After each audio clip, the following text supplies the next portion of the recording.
Greetings to all lovers of history and mysterious cultures. Did you know that in ancient Tibet, there were special places where young men and women prepared for adult life away from parental control? Imagine large, dark rooms where teenagers freely communicated, sang songs, learned to flirt, and discovered life in all its manifestations. And this happened in a region with one of the strictest religious traditions. Today we embark on a fascinating journey through the Black Houses of Tibet, a unique cultural phenomenon that existed for centuries, but about which few people know outside this mountainous region. Why is this topic so interesting? Because it completely overturns our perceptions of traditional Tibetan society. By the end of the video, you will learn how these houses influence the region's demographics and why some researchers believe that thanks to them, Tibet avoided overpopulation. I will also tell you about the incredible rites of passage into adulthood that took place in these houses and why the Chinese authorities tried to ban this ancient tradition. Stay with me until the end, and you will definitely learn a lot of new things. Black houses, or as they were called in Tibetan, nak-khang, were special public spaces that existed in almost every village in Tibet until the middle of the 20th century. They got the name black not because of the color of their walls, but because inside it was always dimly lit. There were no windows, and they were illuminated only by a hearth in the center of the room. These houses played a crucial role in the social and educational life of Tibetan society. Unlike the Western world, where the adolescent period often passes under strict parental control, Tibet had a completely different approach. When young men and women reached 13 to 14 years of age, they began to visit black houses, where they could spend time away from adults. It was a socially recognized space of freedom and self-expression for young people. Interestingly, this tradition originated long before the spread of Buddhism in Tibet and has roots in the ancient Bon religion, a shamanic tradition that flourished in this region. Archaeological findings suggest that black houses existed as early as the 6th to 7th century of our era, and possibly earlier. What happened inside these mysterious houses? First of all, they were centers of socialization and learning. During the day, older teenagers taught younger ones various practical skills: spinning wool, weaving, making masks for ritual dances, and wood carving. Girls learned embroidery, preparation of traditional dishes, and medicinal infusions. But the most interesting things happened in the evenings when black houses turned into places for communication, games, and entertainment. Young people gathered around the central hearth, told stories, sang songs, and danced. Love songs were an important part of the evening gatherings. Through them, young people learned to express their feelings and court each other. Elderly Tibetans, recalling their youth, often speak with nostalgia about these songs. They were full of metaphors and allegories. For example, a young man might compare a girl to a beautiful flower growing high in the mountains, and she would respond by comparing him to an agile yak capable of overcoming any obstacle. These poetic duels could continue for hours and were a true art form. In black houses, teenagers also studied Tibetan mythology and epics. The older ones told the younger ones legends about demons and spirits, about King Gesar and other heroes. Through these stories, moral values, concepts of good and evil, and proper behavior were transmitted. Thus, young people received not only practical, but also spiritual knowledge. One of the most intriguing features of black houses was that they provided young people with a safe space to get acquainted with the opposite sex. In traditional Tibetan society, marriages were often arranged by parents, but young men and women could form romantic relationships during gatherings in the nak-khang. Interestingly, these relationships followed strict etiquette. If a young man liked a girl, he couldn't simply approach her and start talking. First, he had to prove his courage and determination. After the evening songs and dances, when most participants went home, an interested young man could try to secretly escort the girl to her house. This wasn't as simple as it might seem. Girls specifically lived in groups of 3 or 4, and a young man had to show real ingenuity to approach his chosen one unnoticed.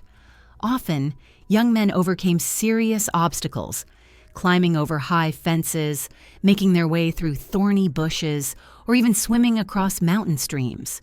If a girl liked the courtship, she could allow the young man to visit her in a special room for guests. There they talked, sang songs to each other, and got to know each other better. These meetings did not imply intimacy. Their goal was to form an emotional connection.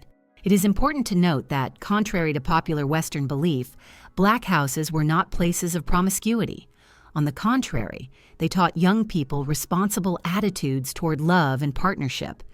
Young men and women understood that their behavior affected the reputation not only of themselves, but of the entire family. Older teenagers who were 17 to 18 years old played a special role in the black houses. They acted as mentors and maintained order. If any of the younger ones broke the rules, for example, showed disrespect to girls or tried to provoke a conflict, the older ones had the right to punish the violator, usually by assigning them additional work. In some regions of Tibet, there was an interesting custom associated with black houses. When a girl first came to such a house, she had to bring a small cloth bag of barley flour. This bag symbolized her readiness to become part of the community and contribute to the common cause. Young men, in turn, brought small wooden crafts demonstrating their skill. Surprisingly, black houses also served as a place for resolving conflicts between young people. If disagreements arose between young men, they could arrange a special duel, not physical, but poetic. Each had to compose a song ridiculing the opponent and perform it in front of everyone. The winner was determined by the audience's reaction. This method taught young people to solve problems without violence, using wit and creative abilities. Black houses also played an important role in seasonal festivals and rituals.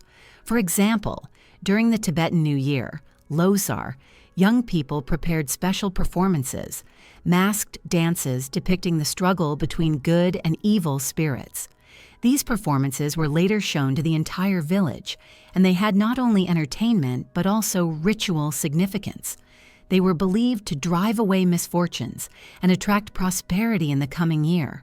Despite the relative freedom that black houses provided, they were deeply integrated into the social structure of Tibetan society. Village elders regularly visited these places to give advice to young people and ensure that traditions were observed. This was not an uncontrolled free-for-all, but a special form of upbringing, recognized and supported by society. Interestingly, in different regions of Tibet, black houses had their own characteristics. In eastern Tibet, Kham, they were often located in separate buildings outside the village. In central Tibet, Utsang, they were usually set up in large rooms inside residential houses. And in northern Tibet, Changthang, where the population led a nomadic lifestyle, large tents set up during winter stops served the role of black houses. The most amazing aspect of black houses was how they helped young people find future spouses. In Tibet, there were several forms of marriage, and acquaintances in nak-khang often led to so-called marriages by choice, when young people decided for themselves whom they wanted to connect their lives with, and parents merely gave their blessing. Anthropologists note that such a system had important demographic consequences. Since young people had the opportunity to meet potential partners before marriage, this reduced the number of unsuccessful unions and divorces. In addition, late marriages, usually after 20 years of age, helped control the birth rate in a region with limited resources.